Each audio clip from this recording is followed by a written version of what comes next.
चौधरी साहब, अब लगातार आरएलडी के लिए प्रेस वार्ता कर रहे हैं, जहां जहां विधानसभा का आपको मौका मिला वहां जा रहे हैं। इस बार जो उत्तर प्रदेश में चेंज आएगा, सरकार में बदलाव आएगा। उत्तर प्रदेश की जनता गठबंधन को पूरा आशीर्वाद देने का मन बना चुकी है। 10 मार्च का इंतजार करिए, जिस दिन गठबंधन की स्पष्ट बहुमत की सरकार बनेगी और इस प्रदेश को इस बीजेपी की जो सरकार से मुक्ति मिलेगी। आप क्या मुद्दे लेकर जनता के बीच जाते हैं जिससे कि जनता को 1 परिवर्तन करोड़ हो जाए? रोजगार 5 साल में हमारे राष्ट्रीय अध्यक्ष चौधरी जयंत सिंह जी ने कहा है कि सरकारी क्षेत्र में हम लोग 1 करोड़ 5 साल की जो हमारा कार्यकाल रहेगा, 1 करोड़ रोजगार हम अपने नौजवान बच्चे हैं जो पढ़ रहे हैं उन बच्चों को हम लोग। सबसे बड़ी बात यह है कि जो चुनाव है ये बीजेपी वर्सेस भाईचारा के बीच में। हम प्रदेश में भाईचारा कायम करेंगे, प्रदेश के अंदर कानून व्यवस्था कायम करेंगे, सबको स्कूल देंगे, सबको अस्पताल देंगे।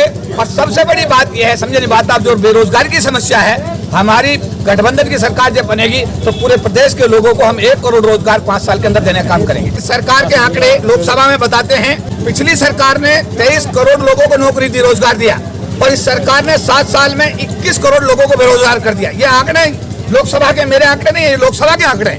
अगर लोकसभा में विपक्ष का कोई नेता परसों अपनी लोकसभा में बोलते हुए बता रहा है मेरी सरकार ने 23 करोड़ रोजगार इस भारत के नौजवानों को दिए, और आपकी सरकार ने आने के बाद 7 साल में 21 करोड़ नौजवानों को बेरोजगार कर दिया, तो ये तो आंकड़े हैं। लेकिन नेता की जो नियत होती है, जैसे किसी ने कहा कि मैं 15 लाख रुपया काला धन लाऊंगा और काला धन ला करके 15 लाख हर आदमी खाते में जमा कराऊंगा, तो उनका गृह मंत्री बोलता है अरे ये तो जुमला था, ऐसे थोड़ी होता है, ये तो जुमला है, ऐसे थोड़ी होता है। लेकिन हमारे नेता जुमलेबाज नहीं है, हमारे दोनों नेता कमिटेड हैं, और आप सरकार बनने दीजिएगा, जो कहा गया उस पर अमल किया जाएगा, और एससी को, एसटी को, ओबीसी को, माइनॉरिटी को, इस प्रदेश के प्रत्येक हमारा जो नागरिक है वो उसको हर प्रकार का न्याय देने का सरकार काम करेगी। भाजपा के लोग कहते हैं कि अगर अगले सरकार आ गई तो मोहल्ले में चोरी डकैती, भैंस खोलने का काम देहात में शुरू हो जाएगा। आप इस पे क्या प्रतिक्रिया देंगे? कि भारत में बाबा साहब अम्बेडकर का बनाया संविधान है, स्पीच की आजादी है, कोई भी आदमी कुछ भी बोल सकता है, और बीजेपी वाले क्या बोल रहे हैं मुझे उससे कोई कंसर्न नहीं है। लेकिन मैं इतना जरूर कह सकता हूं कि गठबंधन की सरकार बनने के बाद उनमें एक नई खुशी की लहर होगी,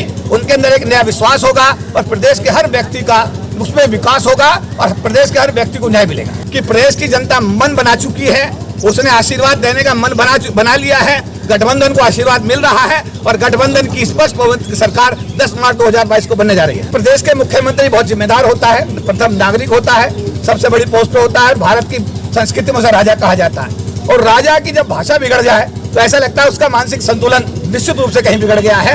और मेरी सलाह है योगी साहब को, माननीय मुख्यमंत्री जी को, कि ऐसी भाषा से वो बचें। अगर ऐसी भाषा बोलते रहेंगे तो कहीं प्रदेश की जनता जब उनकी विदाई करे तो विदाई भी बहुत दर्दनाक ना हो जाए। इस देश की जनता को ना हिंदू चाहिए ना मुस्लिम चाहिए, भाईचारा चाहिए, जो हमारे नेता जयंत चौधरी ने कहा है।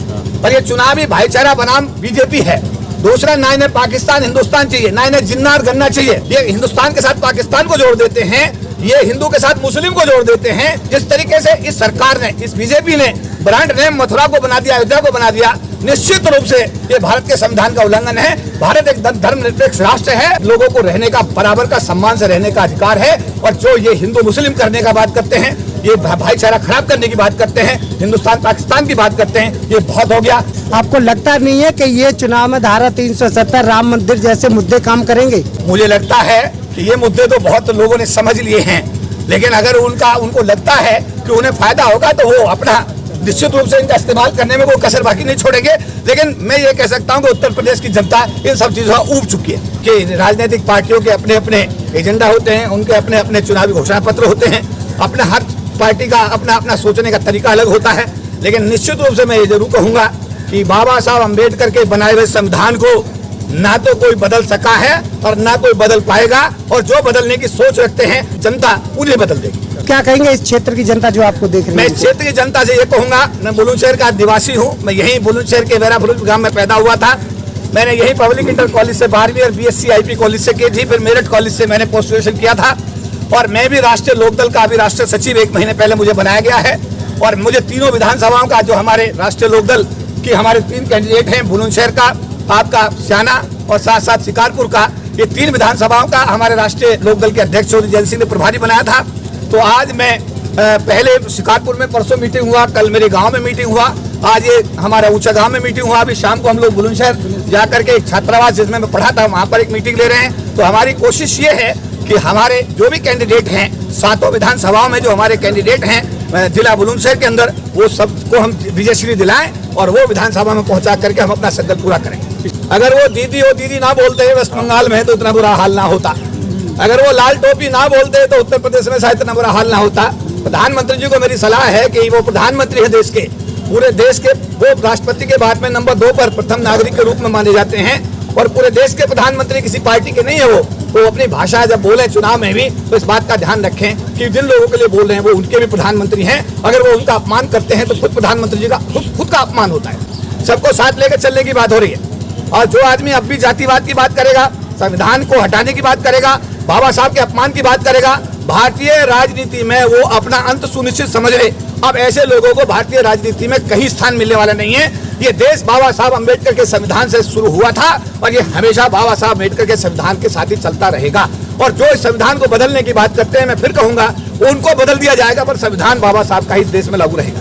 प्रोफेसर, क्या लगता है कि जो स्याना विधानसभा है, यहाँ का माहौल किस तरफ जा रहा है? अभी पूरा का पूरा स्याना विधानसभा एक तरफा गठबंधन पे जा रहा है। राष्ट्रीय लोकदल के जो हमारे उम्मीदवार हैं यहाँ दिलनवाज जी, इस विधानसभा चुनावों से पहले पिछले 5 वर्षों से इतनी लगातार सेवा की है, कोविड में इतनी सेवा की है। भाजपा का विरोध क्यों हो रहा है? क्या दिक्कत है भाजपा के प्रत्याशी से? क्या उसने काम नहीं किया, षड्यंत्र है या दुश्मनी जैसी है, उसका विरोध क्यों? देखिए, दोनों ही चीजें हैं। भाजपा का पूरे प्रदेश में विरोध हो रहा है क्योंकि उन्होंने सिवाय हिंदू मुस्लिम और ध्रुवीकरण के अलावा कुछ नहीं किया। विधानसभा में काम तो दूर, कभी झांके तक नहीं है, किन्हीं गाँव में गए तक नहीं है। जबरदस्त विरोध है उनका, उनकी विचारधारा का विरोध है और उन्होंने कुछ काम नहीं किया। उन्होंने आंकड़े तो दे दिए हैं कि इतने करोड़ रुपए मैं स्याना विधानसभा में लेके आया हूँ। उन्होंने जगह जगह अपने पत्थर भी लगा दिए हैं और उन पत्थरों की हकीकत भी लोगों को दिखा दी गई है वीडियो के माध्यम से कि वो बाद में अभी लगाए गए हैं। ये जुमलेबाज हैं ये लोग, उसी में रह गया है साहब। किसी का साथ नहीं, किसी का विश्वास नहीं है और किसी का भला नहीं किया इन्होंने सबका साथ लेके आए लेकिन सबका भला नहीं किया। भला इन्होंने सिर्फ अपनों का किया, सिर्फ अपने 2 चहेतों का किया। उत्तर प्रदेश के मुख्यमंत्री योगी आदित्यनाथ जी कह रहे हैं 15 और 85, तो उसका आप कहां तक सही आंकलन, कहां तक सही मानते हैं? नहीं, योगी जी ने 80 और 20 कहा है, वो तो हम कह रहे हैं 85 और 15 तो गठबंधन कह रहा है। 85 हमारे साथ है। अब ये 15% रह गए हैं। 15% पूंजीपति इनके साथ रह गए जिन्होंने इनको फंडिंग की है, जिनके हिसाब से इन्होंने नियम लाने की कोशिश की थी, वो रह गए इनके साथ। 85% तो इनके विरोध में है। गलत कह रहे हैं। मतदाताओं से कहना चाहूंगा, झूठ के बल पर चलकर आए थे, अब इनको वापस भेज दीजिए। किसी बिरादरी, किसी जातिवाद में मत फंसिए।